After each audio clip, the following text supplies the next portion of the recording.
How did you first get involved in the art business? Well, if you're meaning the gallery, it happened about a year ago on a very rainy day.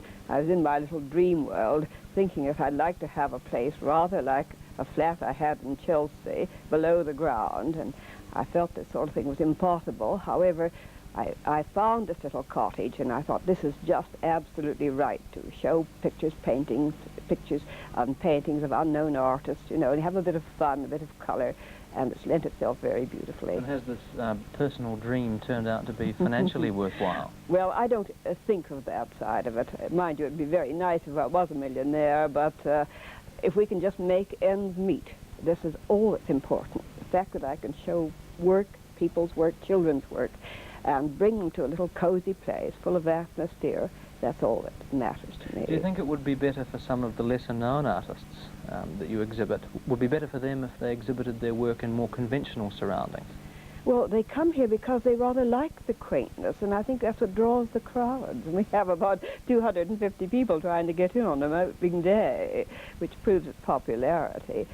The conventional places seem a bit austere. Can you suggest any reason why many people involved in the art community feel that they have to be eccentric in order to be a success? Well, it lends an image, a tone, doesn't it? I mean, I'd like to see a man walking down the street holding a bird cage and a straw hat on. I'd go up and embrace him for that if he was enjoying it. And it lends a little colour and imagination. I think everybody wants a bit of fairyland in their lives. But how can you tell anyway whether the work is worth exhibiting? Well, if a thing is truly said, according to the artist, I believe there's an audience for every kind of art. In France, they might accept work they don't accept in this country. Let's at least find out. And I don't think it behooves anyone to set themselves up as the complete judge. But by accepting most pieces of work, you could be spreading yourself a little bit thinly. Well, what do you mean thinly? Sounds like butter. Well, too wide a range of particular styles, rather than concentrating on one or two particular elements that this gallery shows off the best. I wish I knew what those were. I think if the exhibitor likes his own work and he's worked hard at it, surely he's got friends who enjoy it as well, and they like to come along. No, I'm not going to be a snob about this. Let's have fun together. I mean, it's very short, the time we have. Let's enjoy it, and we're not going to ask questions and be too critical. Do you exhibit your own work in the gallery? Well, my own works are just in the back, little back room there. I've exhibited very widely. I feel now is the time for me just to show other people's work. Well, we're hoping to have some of Bill Elmsley's lovely work, and he's a very well-known Wellington artist, and I think that should draw quite a few people. So far, we've had tremendous success for the artists who exhibited here. I'm very pleased to say that. Well, what kind of special fun, what kind of special treatment can you give that the other galleries don't offer? Well, perhaps we can sit down a bit more. Perhaps we can lounge a bit more, you know, have more time to talk about it. Come out in the garden and have a cup of coffee. If you're worried about how you're doing a picture, sit here, tell me about it. Talk about your technique. You know, this is important. If a person wants to be a bit more informal. Do you think, though, in the long run, you'll be able to separate commercial success and artistic success in this gallery? Well, one could be commercially successful today and not tomorrow. You know, it's never a consistent thing. Because of popularity, you might sell your work quickly and then fade out. It happens so often. So why think about that? Let's just hope that if you sell your picture, you can sell it for a good price. But doing it is the thing.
home of Eleanor Ginn. We're just going to go in to meet Eleanor and to look at some of the beautiful colours that she has in her home, which of course is a reflection of the colours that she uses in her art. Everywhere we look, there are things of interest. Eleanor has a great love of antiques, and of course she has the most interesting collection.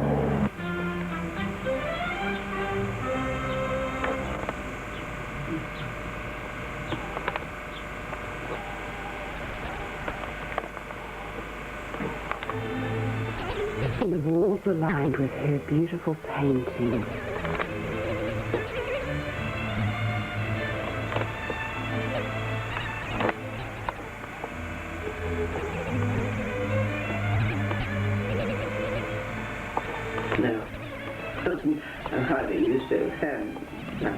I'm now going to introduce you to Eleanor. Thank you, Eleanor, for letting us come today to see you. My pleasure, dear.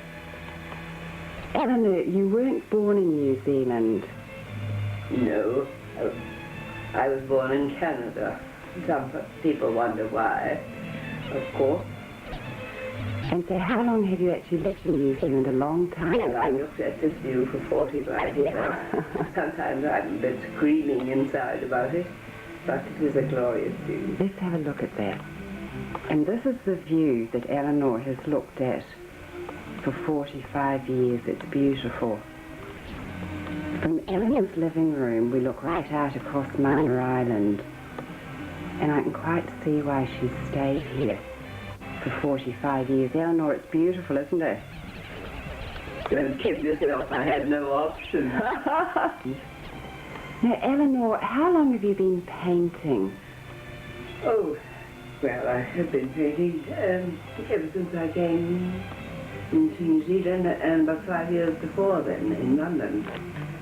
Eleanor, when did you realise that you had, a real gift? This wasn't just something that you were doing as a pastime. Oh, well, I think in London, when I was working in Heatherley's Art Academy, I had a wonderful reaction from the professors there, because I had a very uniquely individual style, and I think that's what I decided to make it my life.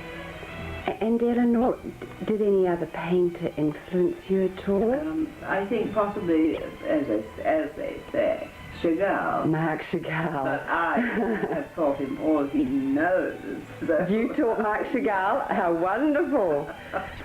No, probably there's an influence there, could be. So. When one mentions Eleanor Ginn's paintings, or if they come to your home and you're lucky enough to have one, always, very like Marc Chagall. But I like the thought that you actually taught him all he knew. Nice one, Eleanor. Eleanor, you say you taught Marc Chagall all he knew. Can you tell me about that?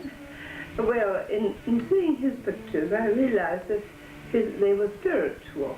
And although he lived in a very small village in Russia, he did embrace the joy of the peasants who were religious people and who loved each other, and he brought in this spiritual content. And I try to find that in life and to use it in my paintings, allowing the thoughts to soar way above the heavens, as it were, and use a lovely thought as a painting. Perhaps not earthy enough, but in my mind they gave the result of something sweet and innocent and communicative to others. Perhaps a part of you that was the way you could express it most? Yes, and having gone through the Second War in London as an ambulance driver, I had these reactions against life, and I felt that I only enjoyed really the poetry of life and the beauty of life. Is that the same sort of expression that the Greeks felt in there. I mean, they had a sense of harmony in things, didn't they? Yes, indeed. And the combination of the spiritual and... Yes, we can learn nothing from them, indeed, but we are influenced by them, certainly. Yes. Eleanor, may we now look at a few of the paintings which you actually have here in your home? Yes. There's a lovely one just to the right of you here. Perhaps I'll go a bit closer. Now, Eleanor, this, I believe, is called the Lute Player. Yes. Can you tell us about it? Well, of course, I love drawing lovely faces. And, of course, I don't paint men, because I only paint animals and birds or women. And so I painted a lute player of undecided gender. And I wanted a sweetness on the face. And I think I brought that into it. And there is a sweetness like on the the face. Elizabethan. Are there any particular periods, Eleanor, which appeal more to you than others? In painting, no, it is a thought process. It's just elevated onto a certain way of thinking, probably in a world that never existed, or a time that never existed. Certainly the clothes people wear in my pictures never existed. So it's all fantasy. So it's imagination. It's all fantasy. Wonderful. Now, Eleanor, we're going to look at this painting which you've called Three Old Friends. I think that's a lovely title. Can you tell us a bit about this painting? Well, there are no such animals on this earth. But if and when I get to heaven, I think they're there waiting for me. Innocent and loving and colourful, wearing ridiculous clothes, and generally being very happy. A bit like the unicorn? Is that... Perhaps, yes. But he comes into their orbit, I think, too. Oh, I must get a painted unicorn. That's a good idea. Yeah, I think. I care for things that something goes wrong in the family. You find that when you care for Too much things... finding things, something needs to go wrong with somebody in the family. What if you have too much attachment to... I've had tremendous attachment. I'm flattered by you, dear. Even as we go upstairs, on the landing, here's another lovely painting. Thing, isn't it? Oh, wow. What a laugh I'm having. Oh. We're just going upstairs, and again there's treasures all over the house. Otherwise today, I haven't any car. So here we are upstairs in Eleanor's house. Eleanor, what about the bed? Isn't it fabulous? This is a lovely bed.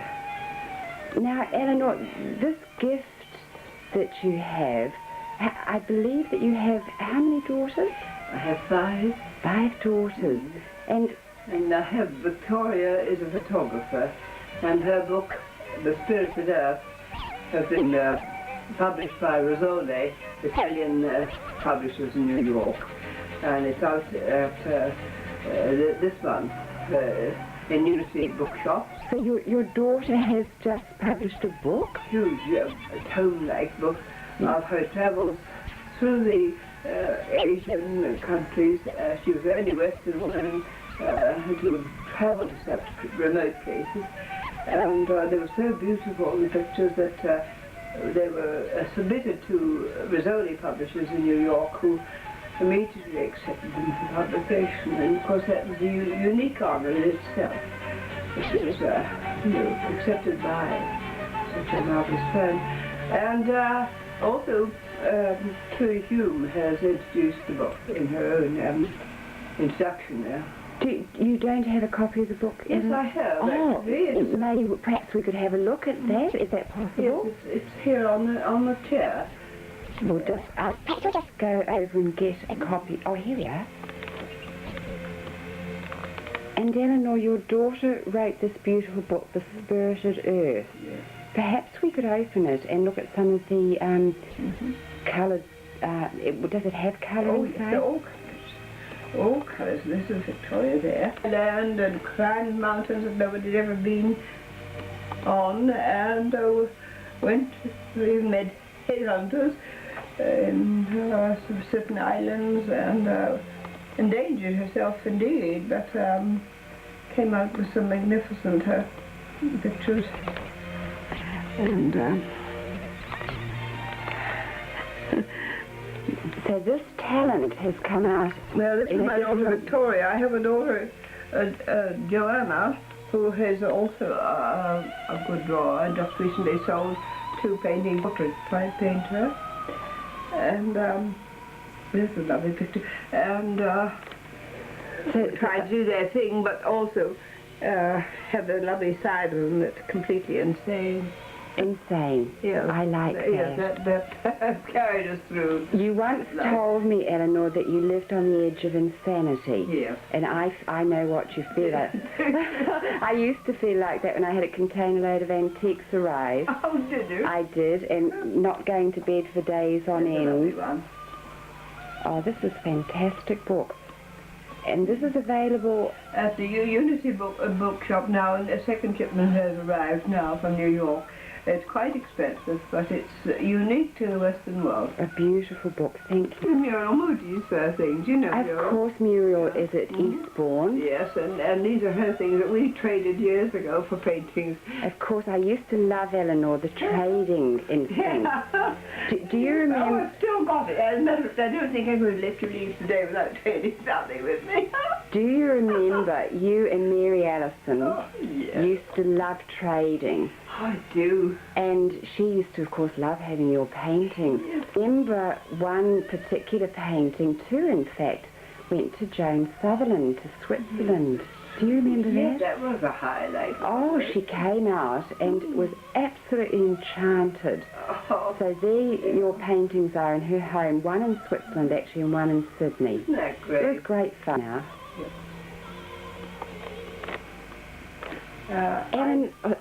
Eleanor, mainly you sell your paintings through exhibitions. Yes.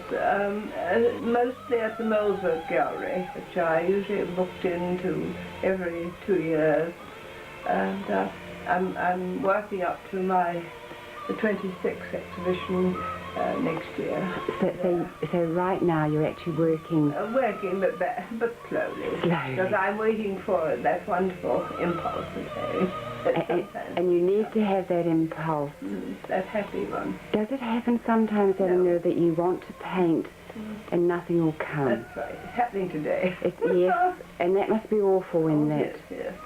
Yes, so happens to everybody. Of course. Here we have Eleanor with 2 of her friends. Eleanor, where do you think this creative urge comes from? I don't know. I think it comes from a longing to express yourself through conversation, and if that doesn't come off, then you have to do it another way. And then you can express yourself by drawing a line or making people laugh. So lots of different... It's a God-given thing. Yes. And the more elevated the thought, the better the picture. Eleanor, you once said to me that to ease the tensions in everyday life, yes, that we ought to have a lollipop day once a year. I love that thought. Yes. Oh, and dress up in fantastic things. Everybody having tassels. It would ease a lot of tension. Eleanor, thank you for all the lovely thoughts you've given us today, and really look forward to looking at that next exhibition. Thanks, Eleanor. Thank you. Bye.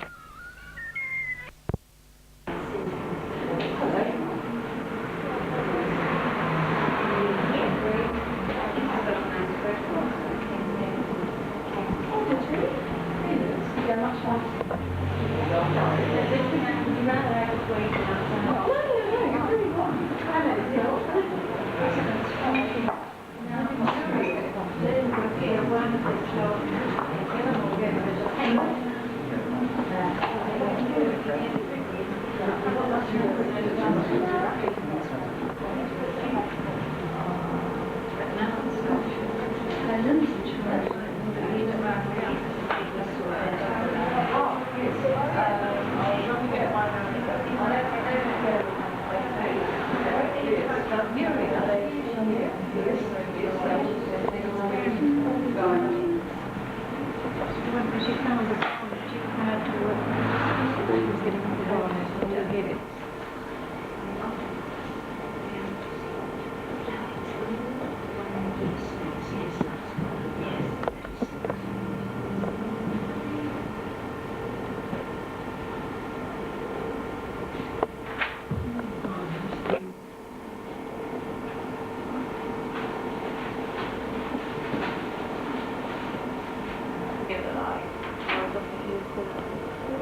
Yes, I think it was like here. It was one number.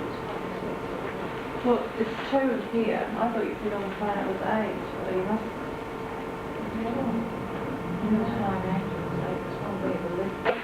I want to but they've been moved down since she's been moved. No, I don't know.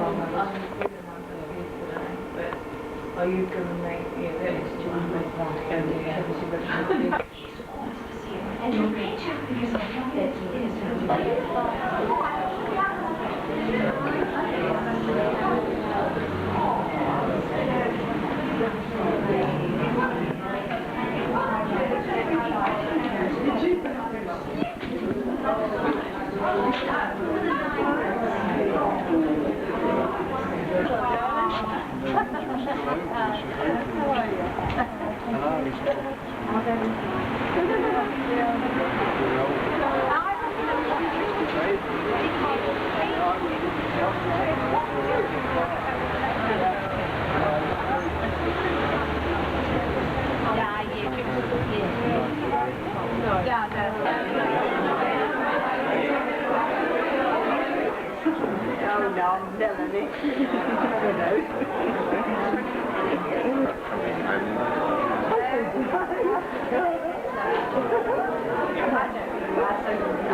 Yeah.